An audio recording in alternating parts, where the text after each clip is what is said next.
नमस्कार मित्रांनो, मी महेश शर्मा सर. तर कालच एक मोठी जाहिरात आली बघा. 2300+ जागा आहेत त्यामध्ये.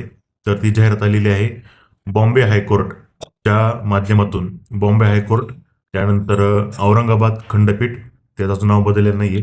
त्यानंतर आपलं नागपूर खंडपीठ, अशा 3 ठिकाणी जागा आलेल्या आहेत 2300+. तर त्या जागा कोणत्या आहेत? तर क्लर्कची एक जागा आहे, त्यानंतर स्टेनोग्राफर, त्यानंतर ड्रायव्हर आणि शिपाई, अशा पदांच्या जाहिराती आल्यात. तर समजा तुमचं ग्रॅज्युएशन आणि इंग्लिश टायपिंग झालं असेल, इंग्लिश 40, तर तुम्ही क्लर्कसाठी फॉर्म भरू शकता. त्यानंतर तुमच्याकडे लायसन वगैरे असेल तर तुम्ही ड्रायव्हरचा फॉर्म भरू शकता. स्टेनोसाठी तुमचा तो कोर्स झाला पाहिजे, तर तुम्ही स्टेनोचा फॉर्म भरू शकता. आणि ज्या ठिकाणी सगळेजण फॉर्म भरू शकतात तो म्हणजे शिपाई. तर शिपाईसाठी पात्रता फक्त 7वी पास आहे, परंतु याला पेमेंट S3चा आहे. त्यामुळे सरने हा फॉर्म नक्की भरा. ज्यांनी जिल्हा न्यायालयाला फॉर्म भरले असेल मागं, त्यांना माहिती असेल की काय पोस्ट आहे ही. तर जरी नाव शिपाई असलं तरी पेमेंट त्याला खूप चांगलं आहे. तर तुम्ही नक्की याचा फॉर्म भरा.